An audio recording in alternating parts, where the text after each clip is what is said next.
What's that? This is the one I want.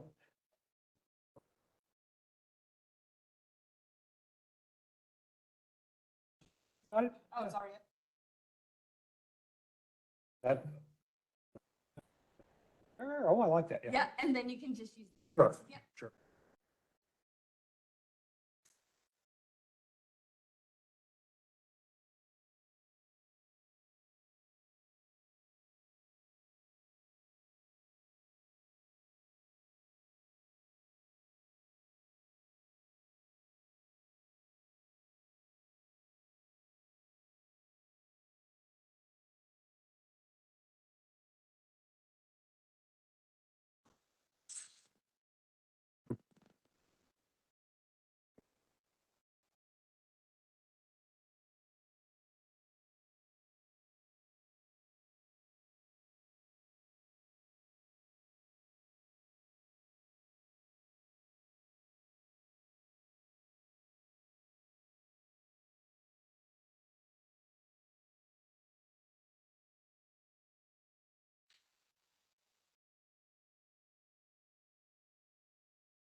Well, I think we can begin.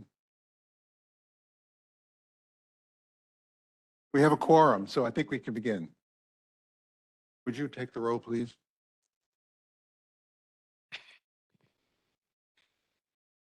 Representative Jason Nemus.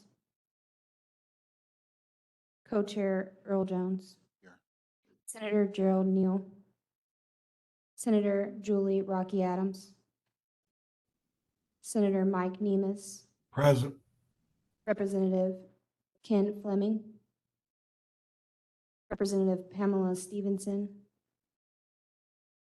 Councilman Anthony Piagentini. Councilman Ja'Cory Arthur. Councilwoman Cindy Fowler. Marianne Butler. Here. Shelby Somerville. Here. Scott Schoenberger. Present. Mayor Bonnie Joan. Chief Sean Dreisbeck. Here.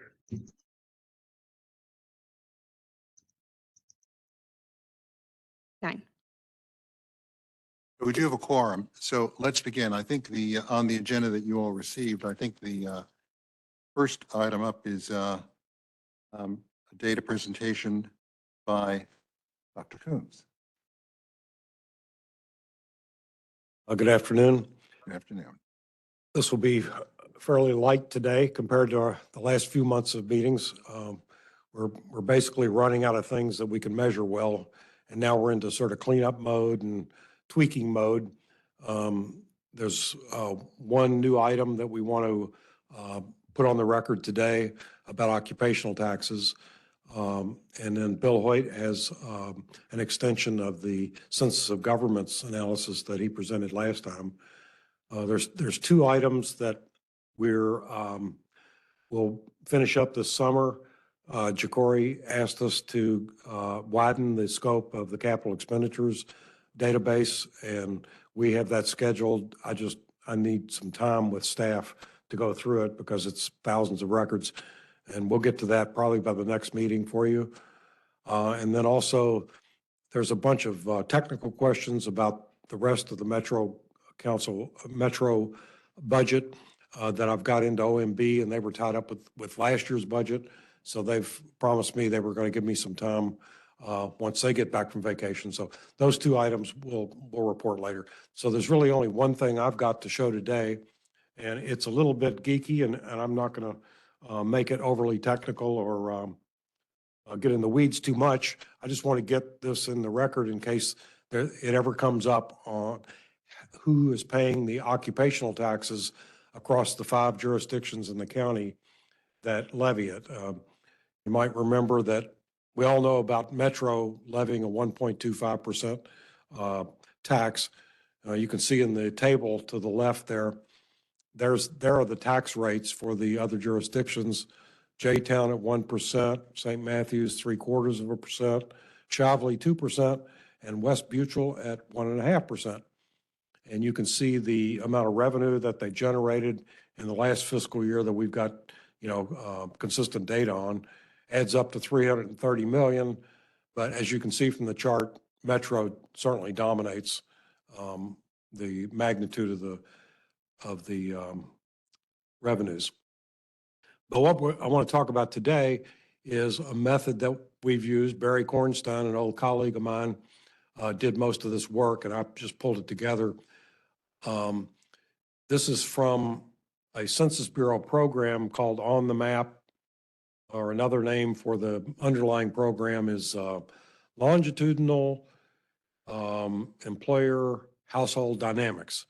And basically all that means is they've used unemployment insurance records at the micro level, at the individual level. They know where you work, what industry you work in, the place where you work, and they know what your earnings are. But they can cross-match that. They know your social security number. They know your home address. And so now we know where people live versus where they work. And Barry has done this at the census tract level and also at the suburban cities level. He's actually allocated this for all these 5 occupational tax jurisdictions to all of the 83 cities. And then I've just aggregated it up to the total of suburban cities. So here's the AHA for Metro government for the last almost 20 years. And you can see it's pretty consistent and looks like the unincorporated part of the county residents there are generating, looks like about 37% of the occupational taxes for Metro. Might surprise you that outside the county is second highest. So we know this from the school board reconciliation. All you sort of veterans at this know that the school board has an occupational tax, but you don't pay it if you're a non-resident. So you can look at the 2 series and adjust for the tax rates and figure out that actually 28% of the workers in Jefferson County, the workers' earnings, are paid by people that are not residents. So it's a commuter tax, right? But it applies to people from Southern Indiana, Bullitt County, Shelby County, Oldham County, Henry County, et cetera, all over the region. So they're the second biggest contributors, at least the way we've organized our geography, to Metro government revenues. Urban Service District is third. Looks like about 20% of the occupational taxes. are paid by residents of the urban service district. And then the suburban cities, which, you know, is a smaller population base, looks like is about 16%. So there we are. And it looks pretty stable, although it looks like it's the unincorporated piece is creeping up, as it would be, given what we know about the demographics the last 20 years, where the unincorporated area is now about 50% of the county's population. Now, the next slide is very busy, but I can sort of summarize it for you easily. These are the 4 other municipalities that levy an occupational tax. So the top left is J-Town, and they levy a 1% occupational tax. So Barry did the same analysis using this on the map program to allocate the earnings back to the place of residence. You can see this one is quite skewed towards, I guess you would call it the far suburbs and exurbia and surrounding counties, more than the other 3 jurisdictions. And that makes sense because it's the most southeast of any of these municipalities.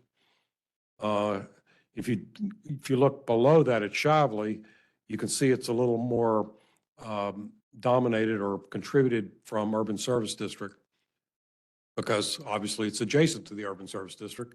They get more workers from there. St. Matthews and West Butrell, they're, you know, you can study it.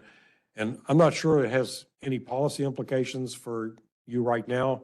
I just, if something comes up and we need to refer to the data, know that we now have this data organized. And here's a summary across all of those 5 jurisdictions that levy the occupational tax. So that's it. Any questions? I have a couple, but I want to check. Does any of the commissioners have any questions? Okay. Dr. Coombs, can you go back to your opening remark when you said that the data, tell me again what the source of the data is. Well, let's start with that. Okay. So it's this on the map program from the Census Bureau, but it's really underneath driven by the unemployment insurance quarterly payments. Basically, almost all businesses are required to pay to join the unemployment insurance system of Kentucky or whatever state they're in, right? And they have to file these quarterly payments, and there's an insurance premium paid upon the payroll of every employer. So that generates records on the number of employees at that business establishment. So when we know what industry they're in, and we also know the Social Security numbers of the workers. And we know the addresses of the workers. So if you were to file, if you were laid off from, I don't know, Ford or UPS or General Electric or any place, and you file for unemployment assistance, they obviously know your address because they're going to send you a check for that address. So that's what's going on under the hood.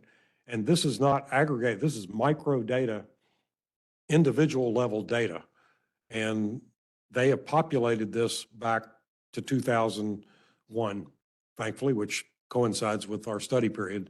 Now, it only goes through 2019. I'm sorry, this is 21.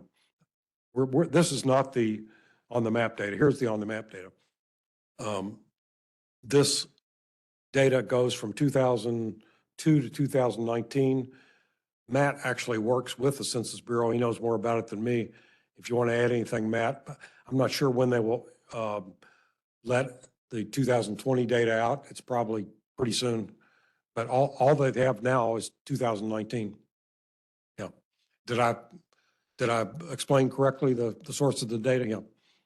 Okay, so, and I'm assuming that we don't have any information at this point, which would indicate that after 2019, there's any significant differences in these trends or the direction in which these data are moving. Is that right? It looks pretty stable to me. I can't imagine it's going to change much in 2020, 2021. So now walk us through again then what you all did with these data. Okay. So if you pick a place in this program, say the urban service district, okay? So it knows geographically all the businesses inside the urban service district, every one of them. And then it spins and finds out where all those workers in those businesses live, down to the census tract, am I right, matters at block level. I think it's block level, which is very micro. So they know basically what neighborhood you live in. The database does not reveal street addresses, but it aggregates to the block level. And Barry did this analysis at the census tract level, which is roughly 2,000 people. And he also did it analysis to the city level. So he knows Indian Hills, St. Matthews, Shively. That is all built into this program. It knows the addresses, how they aggregate up to any jurisdiction you want to pick. So Of the data that's available in this system, what you've done is you all have plotted the where the residents of the people whose earnings have been otherwise seen, right? yes, Do you have this the same database give the ability to say where they earn their wages? so that's what this is. This is where they earned their wages. I thought this was where they Right. reside. It's jobs and earnings, but we use the earnings data, the actual payroll data, because that's the base that you pay your occupational tax on, see? So this is reflecting the earnings of people that live in, let's say, the suburban cities, paying occupational taxes to, in this case, metro government. And then the, and then the data that you indicated from the particular cities, that just shows the same data basically, except broken down into those jurisdictions, is that right? Broken down what? Into those jurisdictions, those. Yes, yes. Okay, I mean, we've got more detail than this. I'm just, so that when it says suburban cities, that's actually the sum of all 83 suburban cities. We've got the individual suburban cities in the database in a spreadsheet that I use to calculate suburban cities. thanks. Okay. And by the way, the one handout that Brian sent around yesterday on the cross-jurisdiction issues with EMS and fire, we're going to skip that because we've discovered a conflict with what MetroSafe is showing. So we'll come back next month and have that cleaned up for you. So that's all I have. And then I think Bill is up next. See if I can find this. May need some help on the other slideshow.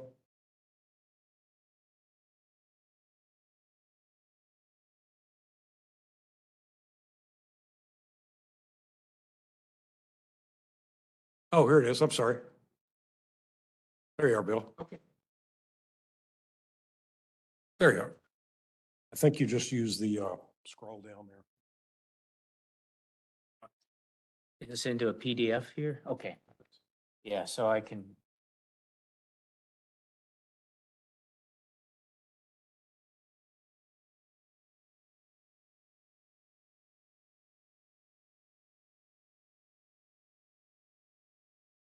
There.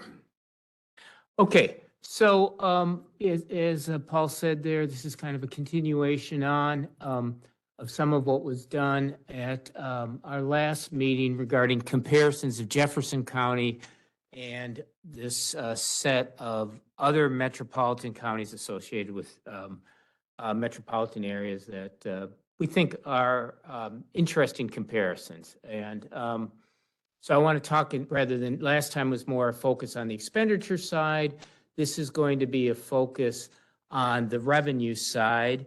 And I guess there are a couple things to take away from this, just sort of thinking in advance that I think will be apparent is, one thing to think about is sort of the trends, and are there any noticeable trends? I think the short answer is no for sort of Louisville. There was not a particular break in magnitude of revenue collections or the source of revenue collections with the merger. And I think that's kind of consistent with some of what Paul had shown there. And then, of course, comparisons between these metro counties and sort of the level of revenues. And you'll see that Louisville, as well as Lexington, are low relative to these other ones. I think part of the explanation there is the role of the state and state aid. And we explore a little bit of that, though you'll see that's not the full answer. And then, of course, importantly is we actually have a very different source of revenue than some of the other metropolitan areas. And I'm guessing all of this stuff is not a big surprise to you. So I'll kind of talk through fairly quickly. I think you can sort of review this on your own and of course, happy to answer any kind of questions. So before doing that, one thing that did come up last time and concerns about population growth and what I reported last time, they were in error. And so this is revised, and we are pretty confident we've got it right here. Louisville's growth, I think you can see it there, the red line for Louisville, and you'll see that significantly below the growth of Lexington at the top, and then the black is Nashville, higher than a number of the other cities, but again, that gives us a population growth. We're going to focus, when we think about taxes, in terms of employment, both employment and earnings. So it's kind of useful to sort of think about maybe trends and sort of where we stand relative to the others in both of those. So here's employment growth. No surprise, it looks pretty similar to what we would find compared to the population growth. I don't think too surprised. Again, if you think about in the figure, that 2003 break point, that line, tend to sort of look on that, and are there any breaks? And you'll see nothing really discernible, steady growth, but consistent with the population. Go ahead. Question, Tony? Oh.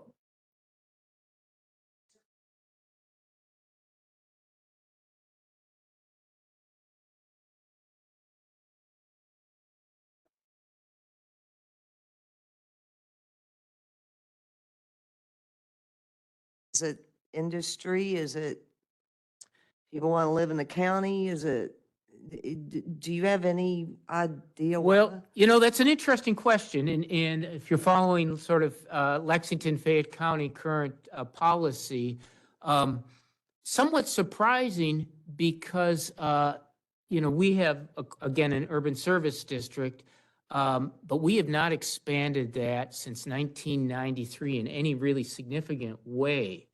So this has really sort of come about despite sort of significant expansions. There have been a few ones. We're currently talking about expansion now. So, so I don't have a great answer for why that is. I mean, the University of Kentucky is a major employer and has expanded pretty significantly during that period.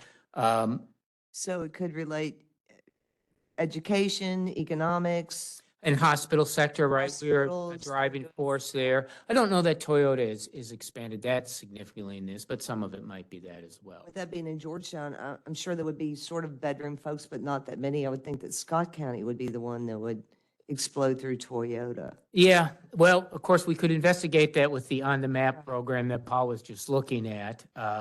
But I'm not sure I have a good answer. It's interesting, and I have to admit, somewhat surprising as a Lexington resident. Makes me kind of curious about this. Employment growth, again, kind of mirrors the population growth. So the other thing is per worker working earnings. These data are expressed in terms of what, by the way? Okay, this is yeah, I'm sorry, for the growth, employment relative to 1992. So what does that mean? So for example, it looks like in 2017, Lexington or Louisville is, let's say, about 1.3, kind of the middle there. I'm pointing on the screen. I know that doesn't help much, sorry. Okay, so that's about 1.3. So that means it is 30% higher population than it had in 1992. Nashville's population looks like maybe 1.55 in 2017. It has grown since 1992 by 55%. So that's kind of how we interpret it. So it's relative population rather than comparing cities, counties that have very different populations. Let's say what the growth is, and that's what we're trying to do here. Bill. You were referring to, in responding to the mayor's question about Lexington versus Louisville. You said something about we hadn't had any significant expansion since then. What were you referring to? To our urban service district in Fayette County. There was a change in 1993, but pretty minimal changes. There've been some zoning changes and stuff, but we have not expanded, so to speak, the footprint of our infrastructure. When you say we, you're referring to Lexington. I'm sorry, yeah, yeah, I got blue on today. Yes. So, sorry, yeah. Gotta remember I'm in the other place here. Yeah, Lexington is not changing. And I'm, by the way, I'm not taking personal credit for any of the policy, so. And the same is true then of Louisville, is right, because these data here reflect the entire county. Yeah. Okay. Yeah, so frankly, I'm not really familiar with what's happened to your urban service. That's been steady since 2003? I don't know the answer to that question. Yeah, okay, yeah, okay. So per worker earnings, and I think what we want to do here is we'll look at sort of taxes per capita, but I think the real story, I guess, earnings I'm going to focus on more when we talk about taxes. And the reason is that I think that's closer to a tax rate. If you think about taxes per earnings, not that, of course, earnings are the base for all the taxes in any of these counties, but I think it gives maybe a better indication of kind of what the taxes that people face are. It's based on earnings more than workers. This, following kind of on some of Paul's point, I'm looking at per worker earnings of workers in Jefferson County, not in terms of residents of Jefferson County. So as Paul mentioned, about 28% of those workers in Jefferson County are coming from outside the county, and they are included in this. This comes from the Bureau of Economic Analysis. They report it either way, earnings of residents, earnings of workers. We chose to look at workers here. And why did you do that as opposed to the other way?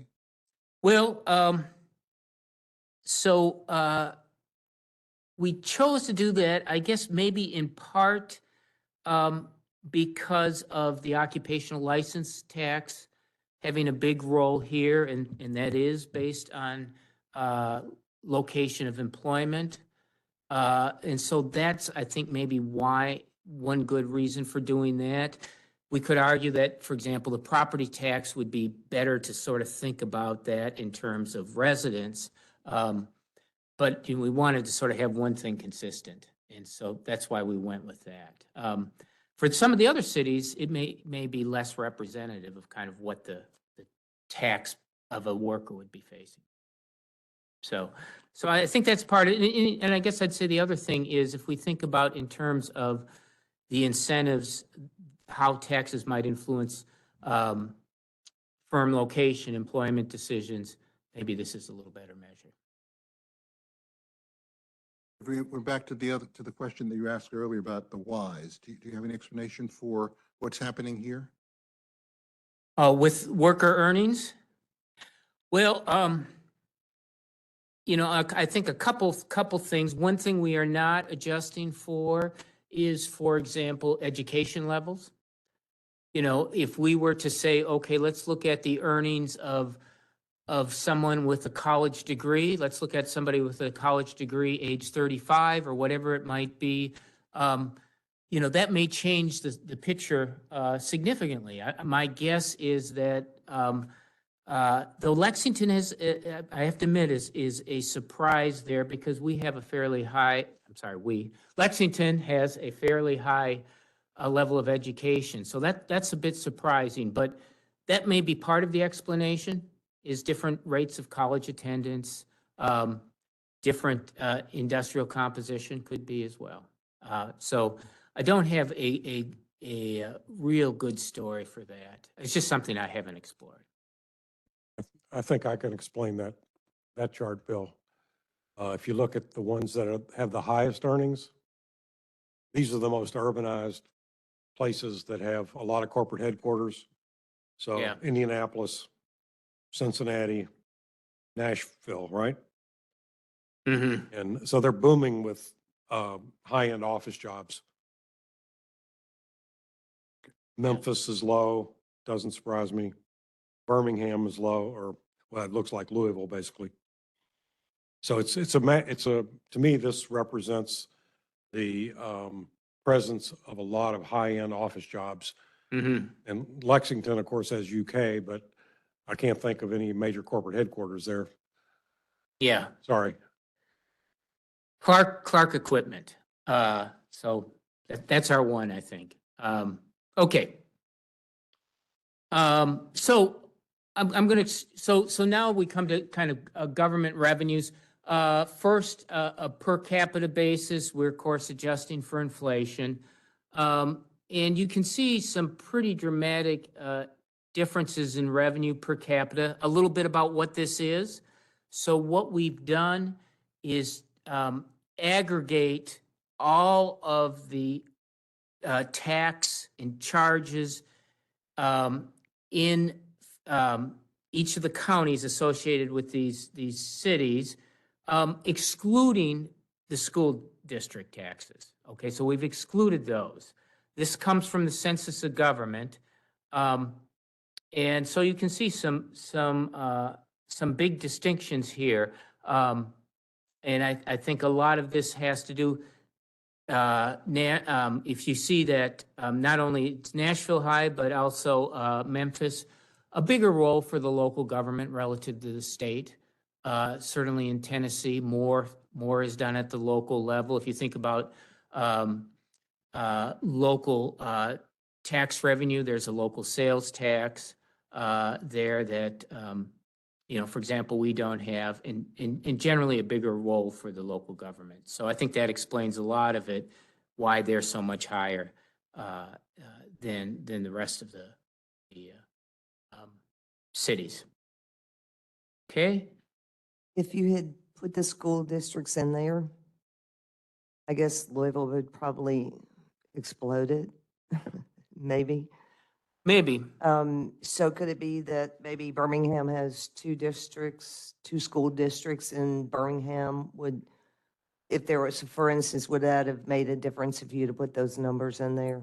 Yeah, I don't know. I mean, it would shift, of course, everything up. And I guess the question is, of course, how much are they collecting for schools? And I think one of the questions there is, how big a role does the state have in the school finances, right? And, we do have a pretty big share, so I'm not sure we would have shifted all that much in that. With Louisville having a budget of, what, 2 billion? JCPS, whatever the budget is, I think that would make a significant difference. Well, it certainly would increase, yeah, Yes. no question. Yeah, Yeah, no question about that, yeah. Probably, double, Yeah. right? that's what I was thinking. Thank you. Yeah. I don't think there's really much difference in terms of the story, particularly for Louisville here. Very steady when some of the other counties have not been steady. And again, this is per capita, adjusted for inflation. So for Louisville, flat, but of course that's just meaning that that the rate of increase in taxes has just been keeping up with inflation, basically. And you can see Lexington, for example, is increasing at a faster rate and others are declining, probably declining because of not so much tax cuts, but the effects of inflation on tax rates being constant. Okay, so that's per capita. So percentage of earnings, as I said, I think this is maybe more relevant. And here's something to think about, and why, in part, why we did is maybe to get back to some of the earlier question about why the percentage of earnings is, saying it's per worker versus per as a share of earnings. How much a worker earns is going to affect kind of the relative one. So it could be that, for example, if we have a low taxes per worker, but we have very low wages as well, it could be that as a percentage of earnings, they might be quite high. All right. It doesn't look like that's the case here for total revenue.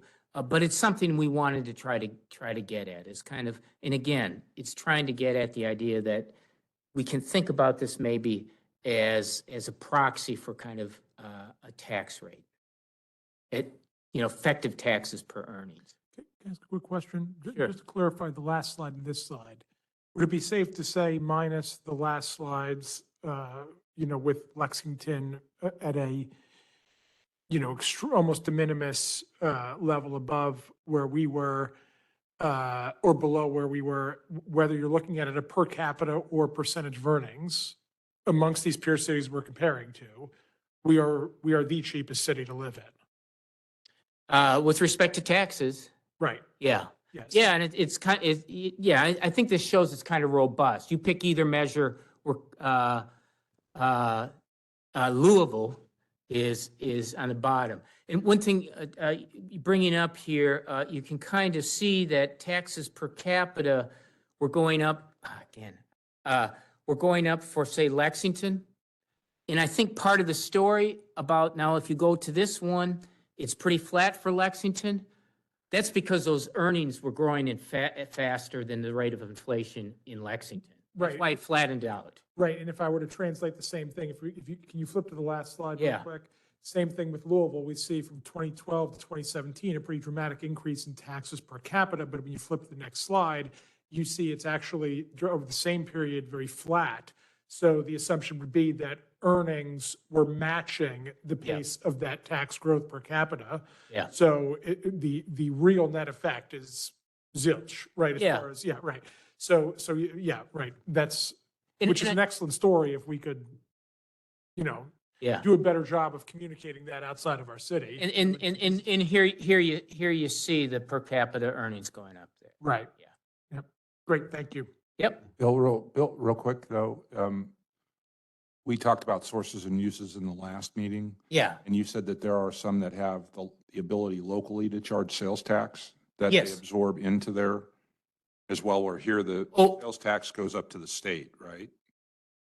Yeah, that's right. So I think we need to take that into consideration as it relates to that, because this is only reflecting the income that we're getting from insurance, occupational, real estate, right?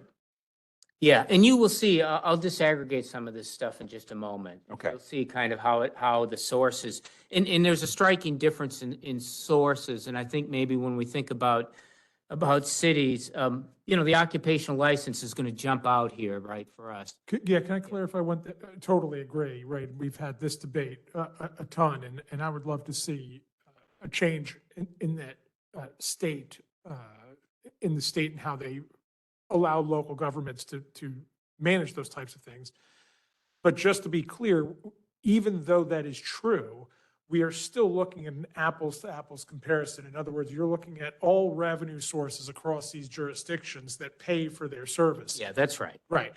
So, yeah, so just to be clear, Scott, that is very true, but theoretically, even if we did that, we might offset, like we could, let's just say for the heck of it, that constitutionally, we could have a local sales tax, right? we might have one, but we might also opt to reduce the occupational tax and offset the total revenue per capita, right? So anyway, yeah, but I do want to make sure that what I was saying is true, what I think you're trying to convey is true, that no matter what the revenue source is, which sounds like you're going to cover in a second, the total revenue coming in, it's not as though we're looking at jurisdictions that have to pay for different services than we do. They're paying for similar services. They opt to pay for it in different ways or spend more money on it. Yeah, that's exactly right. And I think that'll become kind of pronounced here in a moment. And, you know, as you said, of course, that's, I think, one of the arguments for local sales tax here is to reduce an occupational license tax. Okay, intergovernmental revenue. And you can kind of see here that, again, so we are somewhat surprisingly, I think, at the lower end of thing as a percentage of earnings, but relatively steady. Sorry, Doctor, can I get a quick question on this? Sure. By intergovernmental revenue, are you talking about like state, federal grants, like, for example, state road money that comes to Jefferson County, and Yeah. that's what you're counting in here? correct?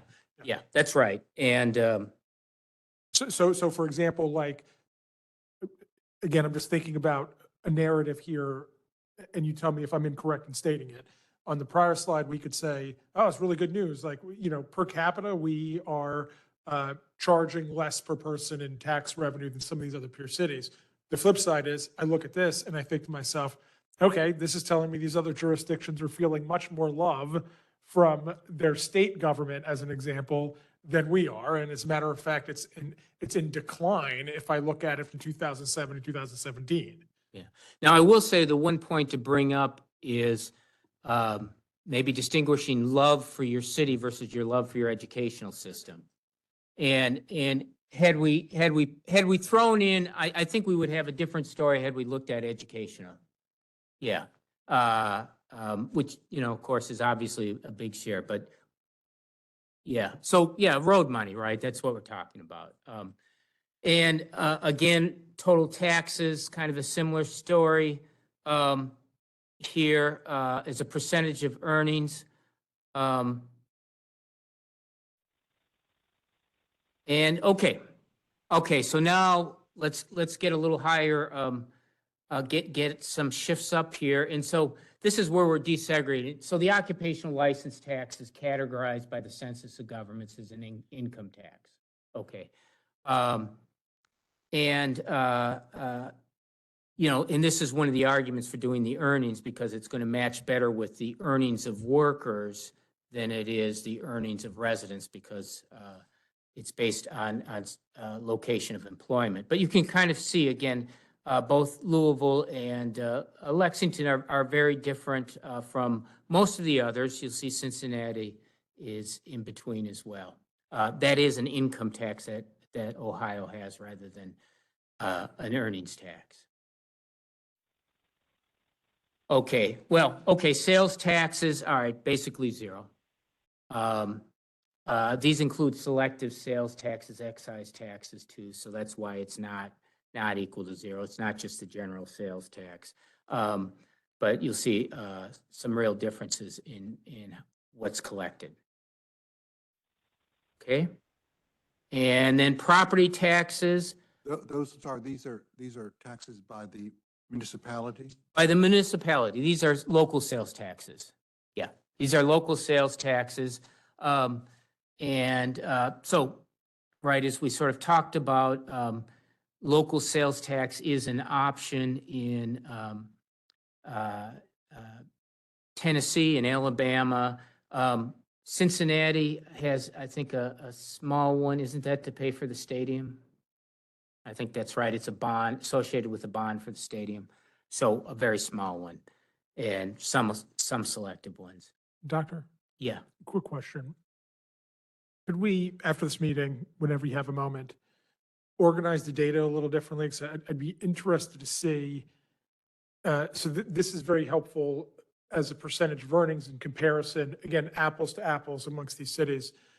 think bar chart, 100% at the top, so each bar is going to be 100%, and then shaded areas. Okay, so what is the distribution? Correct, yeah.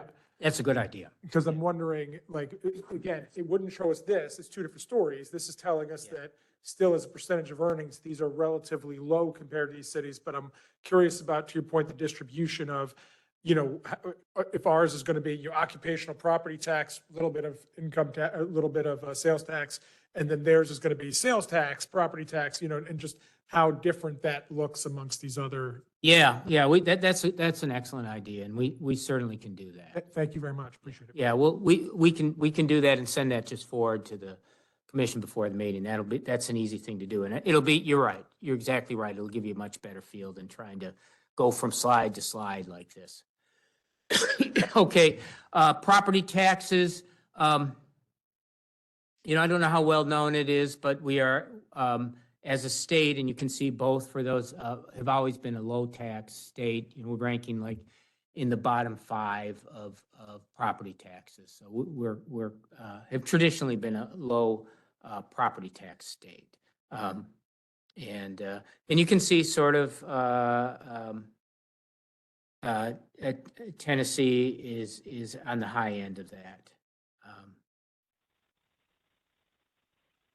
Okay, so I think that is it for me.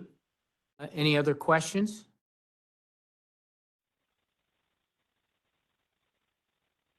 Other questions? Any other suggestions? So I'll take that one down and about getting the distribution. Will be an easy thing to do, and I think would be pretty insightful. Okay. Thank you. All right.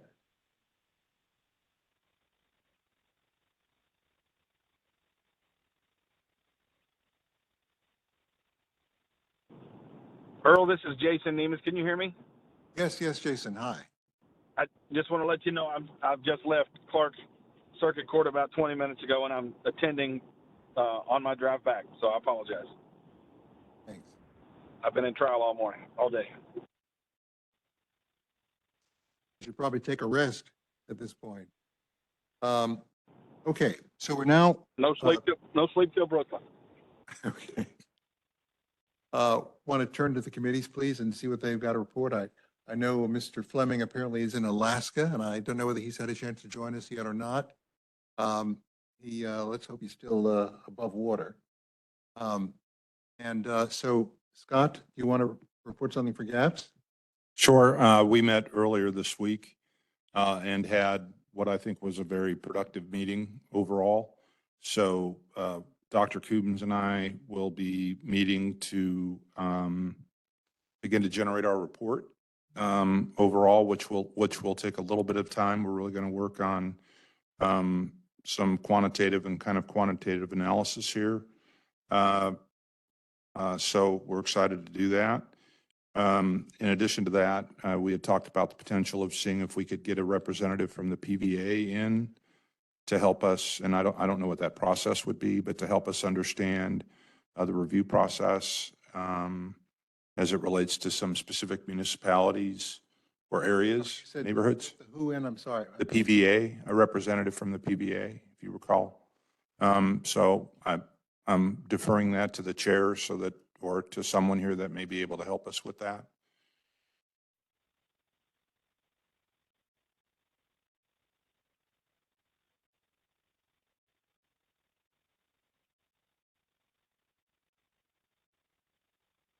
I think that's it.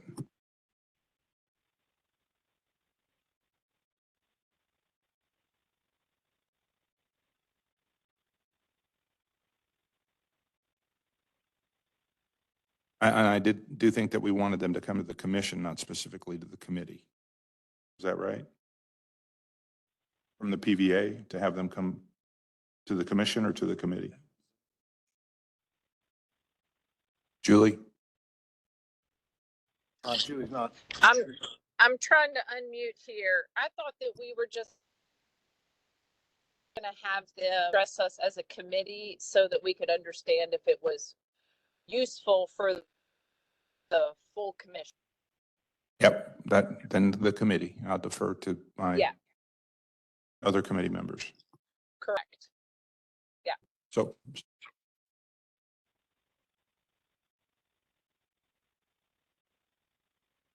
Well, the only other thing that I can recall is that we had requested some people, somebody representing some of the city agencies to appear, and that still has not yet happened. We're, I think, still trying to work something out on that score, but there's If I, nobody here today.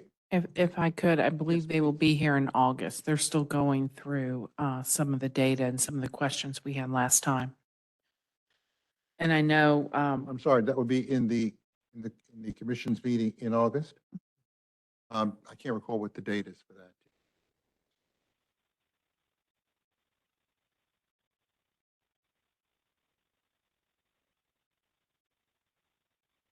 Yeah, Brian, the next committee meeting is what date?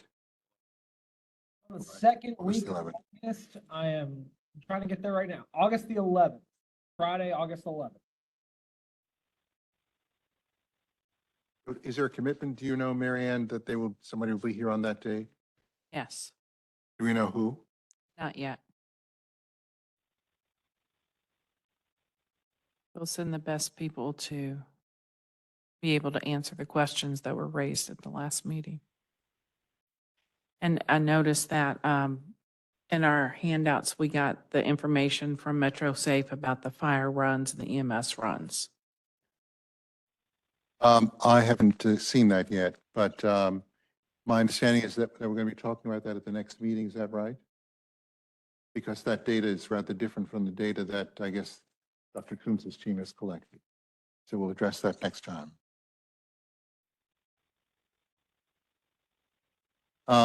Okay, so the only thing I wanted to mention other than what we have our first public meeting tomorrow.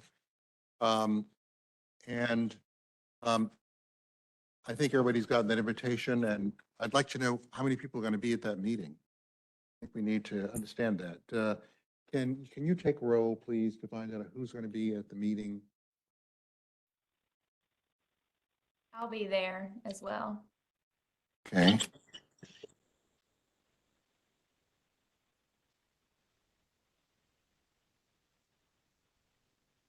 Representative Jason Nemus.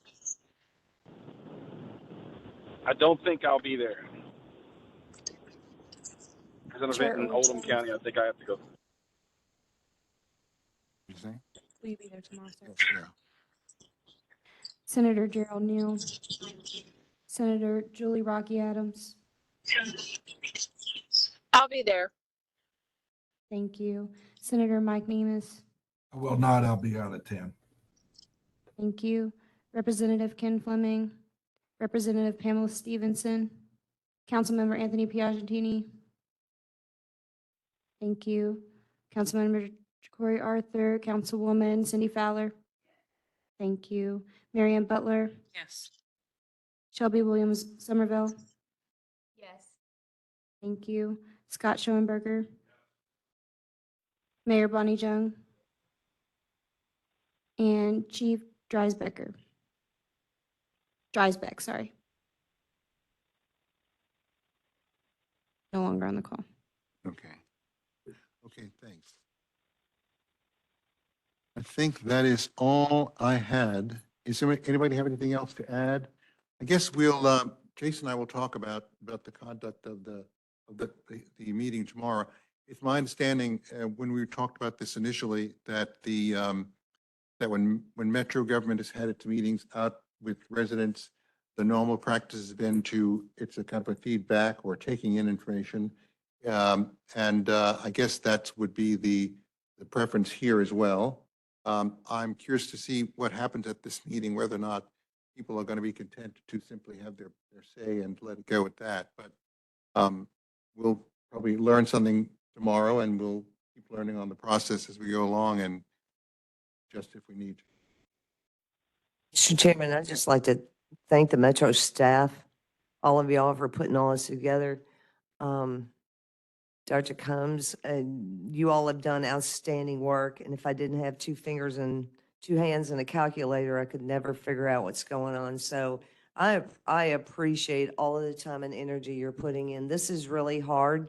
I think it's extremely important. I know this is the third look at merger since merger happened in 2023. I've read a 2015 report, and I think GLI did one at one time. So I think it's wonderful that we go back through and that we are doing our checks and balances to make sure we're doing what we should do. So I just want to thank you all for doing that. Appreciate it. Well, I certainly want to add my thanks to the staff here. I think they've gone above and beyond since this was not part of their work plan, at least as far as I understand it. And so I think that they've done a great job. Really appreciate it. And Brian has been, let's say, really diving in to get things done quickly and efficiently. Let's not forget the clerks. Yes. Thank you. Earl, can you hear me? This is Brian Powell speaking. Yes, yes. All right, thank you. I apologize. I just wanted to jump in really quick. Obviously, thank you guys very much for your kind words. Thank you to the clerk's office. Thank you to Metro TV for making sure that all of these are on WebEx and easily seen. I did want to follow up about tomorrow's commission meeting. The clerk's office will be there 30 minutes prior to the start of every meeting to register any of the speakers that wish to speak. I will be setting up all of the meetings going forward to make sure that there's room for all the commissioners, and if possible, to have the speakers actually speak out towards the audience so Metro TV can capture their words in their face as they're speaking. So they won't be speaking directly to the commission, they'll be speaking out. If you have any questions or concerns, please feel free to reach out to President Winkler's office. I'm happy to assist in any way. And please continue to share that flyer so that way the public is aware of the future meeting dates throughout the rest of July. So thank you all very much for your time. By the way, Brian, I heard on NPR, I think it was yesterday, an interview, or at least some reference to the hearings or the meetings that will be held. Did you all put that out, or did somebody else put that out to the radio stations or to the media? Yes, as of Monday this week, we actually published our press release with all of the dates. And we will be following up with another push on that next week as well for the following dates. Thank you.